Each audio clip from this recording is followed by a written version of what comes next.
Voltamos com o segundo bloco do Pensando Bem, falando sobre o trabalho pastoral com pescadores e pescadoras no Brasil, aqui com o Dom José Valdeci e a Josana da Costa, que é pescadora do Movimento de Pescadores. Padre Bruno?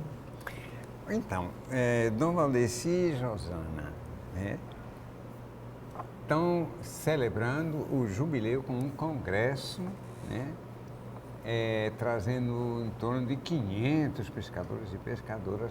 Foi fácil juntar todo esse povo, né, que com certeza não nada em dinheiro, né, para aqui, para a Amazônia, para Belém. Como foi isso? Como foi isso, Dom Valdeci, depois a Josana? Muito bem. Acho que é uma prática do CPP e de outros organismos, como CPT, como Caritas, como Pastoral da Criança. Uma das práticas sempre envolver muitas pessoas, né? E é claro, dentro desse trabalho a gente tem também sempre apoio de amigos, né? Apoio de pessoas que se dedicam também e que olham o trabalho como, eu diria, como uma expressão de luta, como uma expressão de resistência, como uma expressão eu diria, de organismo que quer de fato trabalhar pela dignidade, trabalhar pelo direito. Então, nesse sentido, há muito apoio. E, claro, e há esforço também da parte dos próprios pescadores, né? Por exemplo, nós viemos com um grupo de 20 pessoas, 22 pessoas, me parece que sim, do Maranhão, e saímos, por exemplo, da Diocese de Brejo, saímos 8 horas da noite. É a sua diocese, a minha diocese, sinal, a minha né? diocese. Brejo. Então, saímos 8 horas da noite do domingo e chegamos aqui ontem às 14 horas, né? Da Então, segunda? Da segunda. Saímos domingo e chegamos segunda. segunda. Aqui. Sim, exato. Então, para dizer que há um esforço, né, há um empenho também dos próprios pescadores e pescadoras, mas contamos também com o apoio de algumas entidades, né? Por exemplo, a Misério sempre apoia os organismos, outra entidade como a Adventity e outras entidades também que apoiam nessa luta, nessa caminhada. Josana, vocês que estão na organização e tudo, como foi a organização desse congresso aqui em Belém? Então, primeiro dizer que fácil, se a gente for falar que é fácil, não é fácil, né? Não é fácil, mas assim, acho que uma das coisas que é principal nessa hora é a união. É a união dos pescadores junto à pastoral. Eu acho que isso é das principais forças que se tem para realizar um congresso desse. Embora eu seja do movimento, eu não estou diretamente ligado ao processo da organização, mas sim da participação. É claro que nós, como parceiro, contribuímos, né? Então, tipo assim, como o Dom Valdeci já colocou, então tem vários apoiadores, mas para nós que estamos vindo da base, a gente conta com mais a vontade mesmo dos pescadores e das pescadoras. Então, cada um faz o que pode, traz o que pode, é um momento de partilha. Não é apenas o momento Acho da que essa é um pouco a marca desse não é congresso, apenas né? o momento de festejar os 50 anos, mas é o momento também de partilhar desde a comunidade aquilo que se tem para se juntar e vir fazendo o sacrifício de chegar, para poder se comemorar esses 50 anos, né? Então, a partir da comunidade, quando nós saímos, a gente já vê, se você não tem, você não vai passar fome, mas o outro tem, a gente reparte. Então, a partir de lá, a gente já inicia com esse processo da partilha. Então, quando a gente não tem com que pagar o ônibus, que é o caso nosso do Baixo Amazonas, fizemos o quê? Fizemos em rifa e dividimos entre nós, pescadores e pescadoras, para cada um vender nas suas comunidades e captar recurso para ter como a gente ajudar. De ônibus? Sim, veio uma caravana de ônibus. Eu acho que é mais longe do que saindo do Maranhão em algumas situações, né? De Santarém, que embora conhecendo a situação geográfica do Pará, né? Então, tipo assim, veio uma caravana de ônibus e quem saiu 7 horas da noite do sábado conseguiu chegar ontem aqui ao meio-dia. Então já Quase sabe a que mesma dentro do coisa, próprio sim. estado as coisas não é tão fácil. É uma dimensão. Né? Então já resume a situação. Então não tem sido fácil, mas é gratificante porque quando a gente chega, todo mundo se junta e todo mundo ajuda do jeito que pode. Então para nós isso é gratificante a chegada, né? E participar. E celebrar, né? É uma Celebrar marca, junto. O essa é uma importante é marca celebrar junto. Então, eu acho desses grandes encontros Exato. de trabalho Populares, de base, né? né? Sim, sim. Trabalho popular. Mas Isso. a minha questão agora é a relação desse congresso, desse sínodo, com a Amazônia. Por que a Amazônia? Tem a ver com o sínodo da Amazônia, né? Tem a ver uma coisa com a outra? Por que a Amazônia? Sim. Então, o nosso congresso, né, nós trazemos o tema, né, celebrar a resistência, Você profetizar. pode mostrar o cartazinho aí para a Sim. gente, por favor? Para a gente pegar um pouco. Celebrar, né, a resistência, né, e nos colocar sempre mais nesse sentido de promover, né, de profetizar a esperança. Então, é exatamente essa importância para nós. A pergunta é também, né, do Padre Bruno, por que celebrar aqui, em Belém, né? E exatamente tem tudo a ver essa ligação com o Sínodo da Amazônia, né? O Sínodo da Amazônia, esse momento importante para a igreja na Amazônia, na Pan-Amazônia, mas também para a igreja universal, né? O Papa chama a atenção e o Dom Cláudio tem repetido várias vezes que o sínodo acontecer no Vaticano é exatamente para chamar a atenção do mundo todo. a chamar a atenção do mundo todo e dizer como é importante, né, esse momento, né, onde avança o capitalismo, onde avança a degradação do meio ambiente, essa chamada de atenção. E é claro, celebrar 50 anos, quando a gente refletia sobre isso, a gente dizia, vamos celebrar exatamente no coração da Amazônia, né? Para dizer como é importante a presença dos pescadores e pescadoras que às vezes estão também na invisibilidade, trazer isso também para esse contexto e dizer que nós estamos celebrando nessa perspectiva também, nesse olhar do sínodo, que quer apontar novos caminhos também para essa caminhada das comunidades tradicionais que estão principalmente nessa região. Superar a invisibilidade, né, Susana? Sim. Por que a Amazônia para ti? Então, como o Dom Odessi já diz, assim, que quando traz a questão do sínodo, para nós isso é muito importante, porque é um chamado, né? Então, nós fomos chamados e chamadas a participar, a ser ouvido, mas também a ouvir, né? Então, eu acho que foi muito importante esse momento de trazer esse congresso para ser realizado aqui na Amazônia, frente a tantos problemas que nós, pescadores e pescadoras, vimos enfrentando. Ou seja, a Amazônia é a menina de ouro, né? É a mina de ouro que tem no Brasil, né? Então, tudo que se tem no Brasil sempre tem alguma coisa, sempre o olho mais focado é para a Amazônia. Não é à toa, a nossa Amazônia é rica. Nós somos ricos de muita, não somente cultural, mas é uma riqueza que a gente não tem dimensão da riqueza que temos, né? Mas os que estão lá fora, eles conseguem ter esse olhar muito bem claro e conhecem não o que está só em cima da terra, mas aquilo que também está embaixo, né? Então, por conta disso, é essa grande visão para a Amazônia. Não é à toa que chegam os grandes projetos, essas coisas todas. Mas, assim, esse momento de celebrar os 50 anos aqui na Amazônia é trazer um momento de reflexão, de valorização e de nós sairmos da invisibilidade, é de nos mostrar de fato e dizer quem somos, onde estamos e onde queremos ficar. E o que vocês estão celebrando? MPP, CPP, nesse jubileu, né? O que vocês vieram celebrar? Então nós estamos celebrando, eu digo sempre em primeiro lugar, a resistência, né? A resistência. Ao longo dessa caminhada, quantos pescadores e pescadoras e colaboradores e colaboradoras vivenciaram esse espírito de solidariedade, esse espírito de justiça, esse espírito de partilha.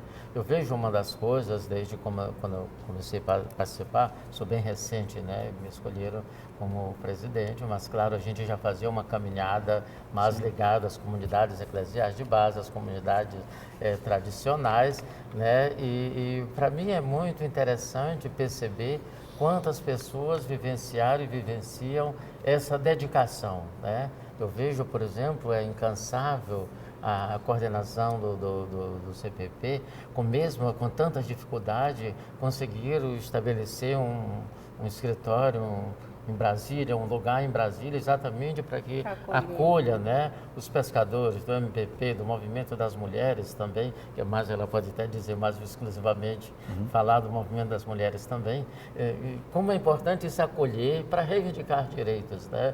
Então, acho que isso nos anima também para celebrar, em meio a tantas dificuldades, celebrar exatamente essas conquistas e essa resistência. Mas também, hoje pela manhã, a gente dizia também, nós não queremos só resistir, né? Porque às vezes você resiste e termina pegando muita pancada, mas nós queremos construir, nós queremos avançar. E é nesse sentido que nós estamos também celebrando, né? Nessa perspectiva de avançar, nessa perspectiva de agradecer a Deus por tudo que já aconteceu, que está acontecendo, mas alimentar essa esperança, né, de caminhar. A gente dizia pela manhã, uma esperança não de esperar, né, mas uma esperança de esperançar, como diz o nosso querido Paulo Freire, né? No sentido, sim, exatamente, né? Então, exatamente para frente. Então, é nesse sentido que nós estamos celebrando com muita alegria, né? O Papa Francisco diz, né? Não deixe que vos roube a alegria, a esperança e a alegria. Né? Pois é. A esperança, né? Manter viva a esperança. O que significa para ti?